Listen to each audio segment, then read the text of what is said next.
जय हिंद दोस्तों। आपके अपने परिवार द शिवा एकेडमी में मैं आप सभी का स्वागत करता हूं। दोस्तों, हम लोग बिहार शिक्षक भर्ती टीआरई 3.0 से संबंधित एनसीईआरटी और एससीईआरटी पर आधारित सामान्य अध्ययन के प्रश्न कर रहे हैं दोस्तों, जिसका आज पार्ट 2 है। यदि पार्ट 1 आप लोगों ने नहीं देखा है तो उसे जाकर प्लेलिस्ट में देख सकते हैं। चैनल पे नए हैं तो चैनल को सब्सक्राइब कर लें दोस्तों, बेल आइकन की घंटी को प्रेस कर लें तथा हमारे इस सेशन को ज़्यादा से ज़्यादा शेयर करें। तो आइए दोस्तों, चलते हैं आज के अपने पहले प्रश्न पर। आज का हमारा पहला प्रश्न दोस्तों, सरटोली कोशिकाएं किस अंग में पाई जाती हैं? अंडाशय, वृक्क, यकृत, वृषण। तो ये किस में पाई जाती हैं दोस्तों?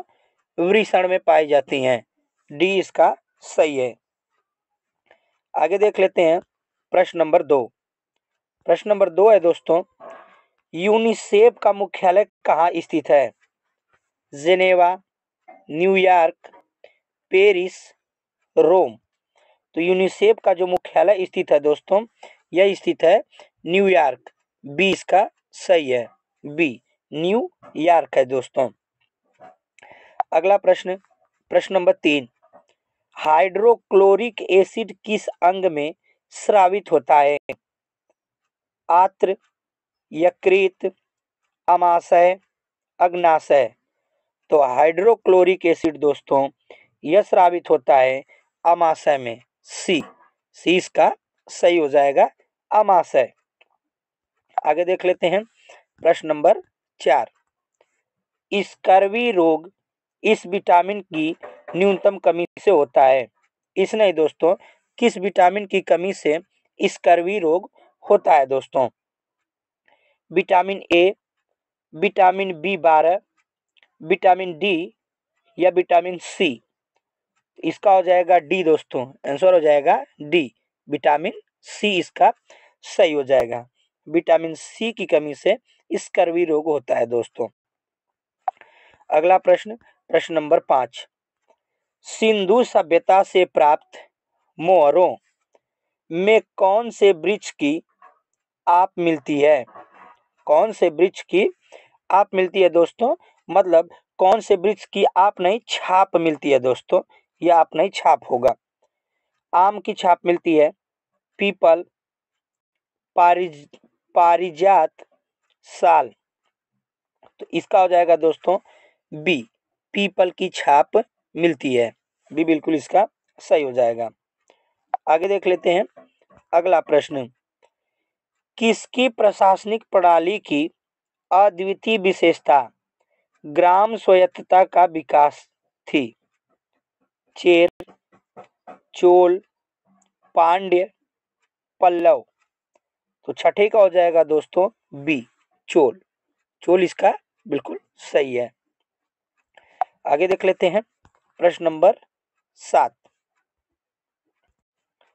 प्रश्न है दोस्तों, एलोरा एवं एलिफेंटा के स्थल किस काल से संबंधित है? प्रतिहार, चालुक्य, राष्ट्रकूट, होयसल।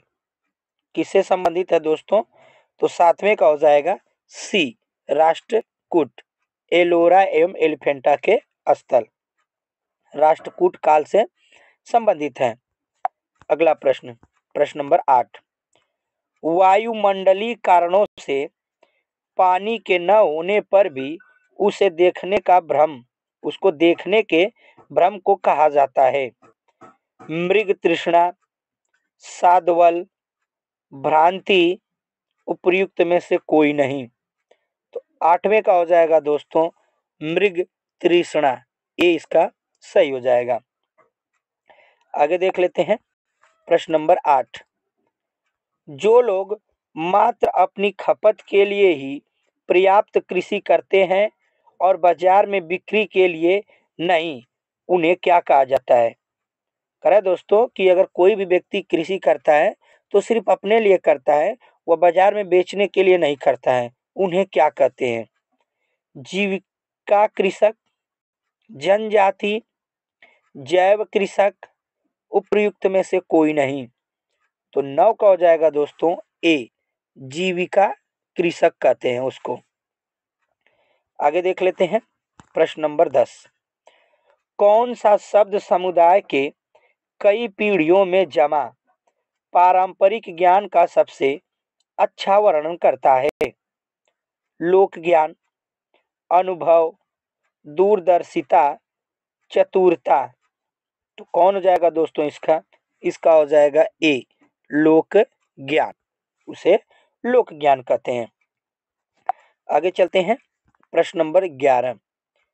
यदि आप दो पक्षों को उनके मतभेदों को हल करने में सहायता करने का प्रयास कर रहे हैं तो आपको क्या कहा जाएगा? साक्षी, मध्यस्थ, अधिवक्ता, इनमें से कोई नहीं। तो 11वें का हो जाएगा दोस्तों बी, मध्यस्थ कहते हैं उसको। क्या कहते हैं दोस्तों? मध्यस्थ कहते हैं। अगला प्रश्न, प्रश्न नंबर 12। इनमें से कौन सा अन्य समुदायों की मांगों को समायोजित नहीं करने के उदाहरण हैं? श्रीलंका, यूगोस्लाविया, बेल्जियम, श्रीलंका और यूगोस्लाविया। कौन हो जाएगा इसका दोस्तों? तो 12वें का हो जाएगा डी, श्रीलंका और यूगोस्लाविया दोस्तों। यही हो जाएगा इसका समायोजित न करने के उदाहरण है।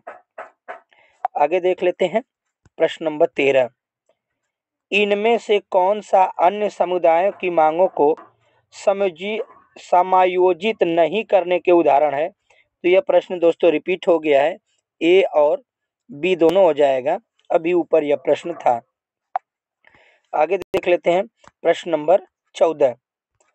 उत्तरी आयरलैंड में प्रोटेस्टेंट ईसाइयों का प्रतिशत है 52, 53, 54 या डी बोल रहा है दोस्तों 55। तो कितना प्रतिशत है? तो यह है दोस्तों 53%। बी इसका सही हो जाएगा। आगे देख लेते हैं अगले प्रश्न को। 2011 में भारत में जनसंख्या का प्रति वर्ग किमी और औसत घनत्व क्या था? 325, 342, 362, 382। तो 15 का हो जाएगा दोस्तों डी, 382। डी इसका सही है। आगे चलते हैं प्रश्न नंबर 16। मानव की महत्ता किससे है? संख्या में, बल में, गुण से, किसी से नहीं। तो मानव की महत्ता है दोस्तों 16वें का हो जाएगा सी, गुण से। गुण से ही मानव की महत्ता होती है। अगला प्रश्न होगा 17। 2001 और 2011 की जनगणना के अनुसार भारत में किस राज्य की जनसंख्या सबसे कम साक्षर है? बिहार, झारखंड, छत्तीसगढ़, मध्य प्रदेश। तो 17वें का हो जाएगा दोस्तों ए, बिहार। अगला प्रश्न देखते हैं प्रश्न नंबर 18। 2001 और 2011 की जनगणना के अनुसार भारत के किस राज्य में लिंगानुपात सबसे कम है?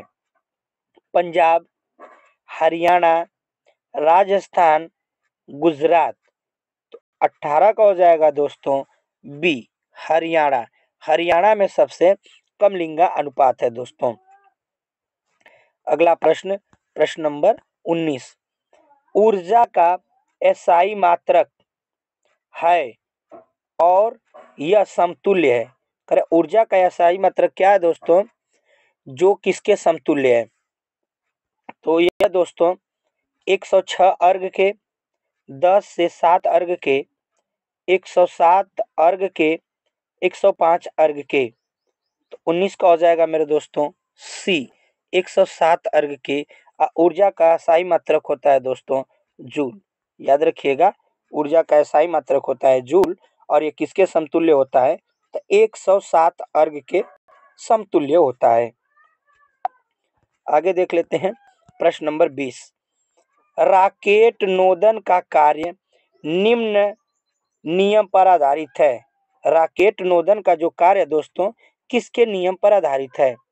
फैराडे के नियम, न्यूटन के नियम पर, गैलीलियो के नियम पर, बर्नौली के नियम पर। बर्नौली के नियम पर। तो 20वें का हो जाएगा दोस्तों बी, न्यूटन के नियम पर। बी बिल्कुल इसका सही है। अगला प्रश्न 21। पोषक पदार्थ हमारे लिए क्यों आवश्यक है? शारीरिक संरचना करने के लिए, वृद्धि और ऊर्जा प्रदान करने के लिए, क्षतिग्रस्त भागों के रख रखाव के लिए, उपर्युक्त सभी।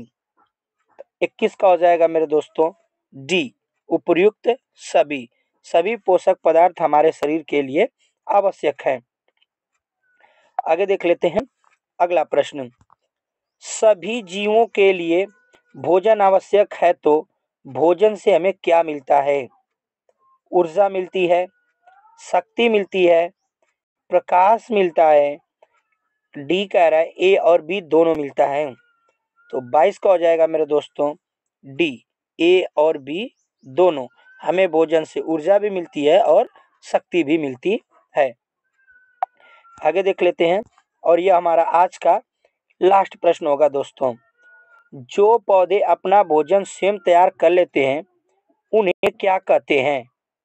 स्वपोषित, परपोषित, मृत पोषित, स्वपोषी। तो बताइए दोस्तों उसको क्या कहते हैं? तो उसको कहते हैं स्वपोषी। डी इसका सही हो जाएगा। तो यह रहे दोस्तों आज के हमारे 23 प्रश्न। और आपका स्कोर कितना रहा हमें कमेंट करके ज़रूर बताइएगा। और हमारे इस सेशन को लाइक करें दोस्तों। और चैनल पे नए हैं तो चैनल को सब्सक्राइब करना न भूलें। और दोस्तों हमारा सेशन कैसा लगा ये भी कमेंट करेंगे। मिलते हैं अगले वीडियो में, तब तक के लिए धन्यवाद। जय हिंद।